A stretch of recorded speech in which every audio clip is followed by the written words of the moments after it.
Eu recebo um convidado que é o especialista em Direito Constitucional da Fundação Getúlio Vargas, o Michael Moalen.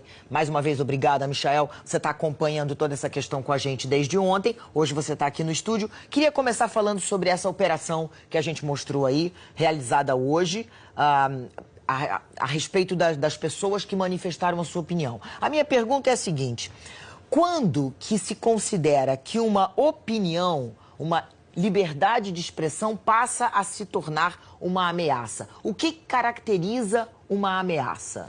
Boa noite, Leilani.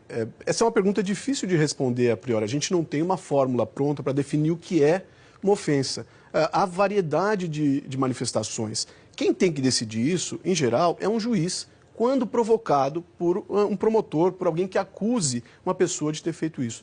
O problema nesse momento é que a suposta vítima dessa agressão, dessa ofensa, é, ao mesmo tempo, a pessoa que propôs essa investigação, esse inquérito. E é também a pessoa que vai julgar. É o julgador, então, a vítima, é o julgador. Exato. Então, há uma confusão de funções. Agora, essa resposta, ela é difícil de se encontrar. E muitas vezes é necessário ouvir um lado, quem acusa de que há argumentos, traz argumentos de por que houve a ofensa.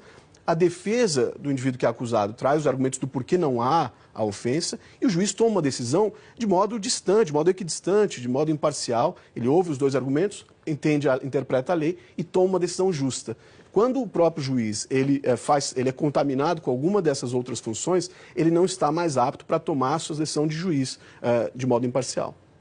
O ministro do Supremo, o ministro Moraes do Supremo, a pedido do ministro Dias Toffoli, tirou aquelas reportagens, mandou retirar as reportagens do ar. São medidas drásticas que poderiam ter tido outro encaminhamento, né? Exato, acho que esse é o ponto.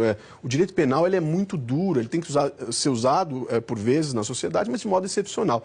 No caso, quando a gente fala de liberdade de expressão, a nossa Constituição é muito clara. Esse é um princípio, uma regra, um direito muito forte, protegido pela Constituição. Então, só excepcionalmente, muito excepcionalmente, a liberdade de expressão e de imprensa pode ser limitada, restringida. Neste caso, havia outros caminhos. O próprio direito daquele que se vê ofendido, atacado, de exigir uma reparação, uma indenização. Esse é um direito e funciona. Muitas vezes as multas, as indenizações por dano moral são altas e a pessoa se sente inibida de ofender novamente. Da mesma forma, existe o direito de resposta.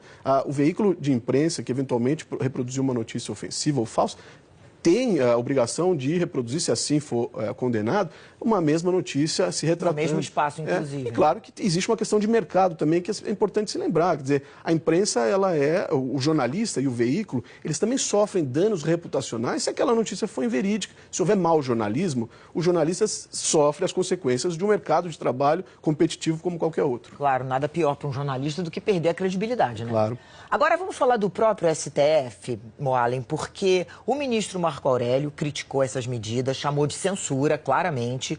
E a ministra Carmen Lúcia, a gente já acompanhou um tempo atrás, ficou muito famoso aquilo que ela disse no plenário do Supremo, que ela disse: cala a boca, já morreu. Exato. São duas posições que mostram um Supremo dividido. Exatamente. O Supremo, eu diria que tradicionalmente a tradição do Supremo, a jurisprudência do Supremo, ela é muito clara no sentido de proteger a liberdade de expressão. Então, tradicionalmente tem sido esse o caminho. Talvez a gente vive tempos difíceis nesse sentido. As redes sociais trouxeram uma realidade nova de muita agressividade, de muita ofensa e até de ameaças.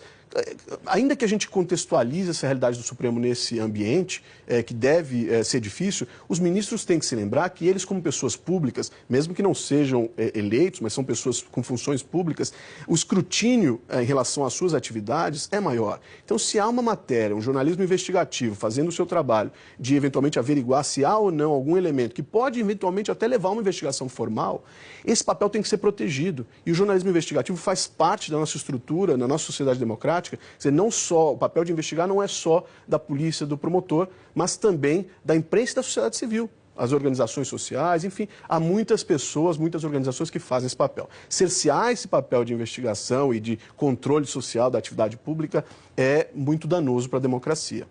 Moalen, vamos destacar aqui uma outra questão que também é bem diferente, que é o fato desse inquérito ter sido aberto, não provocado pela Procuradoria, né? Mas é uma expressão que eles chamam de aberto de ofício, ou seja, o próprio Supremo decidiu abrir sem que houvesse um pedido.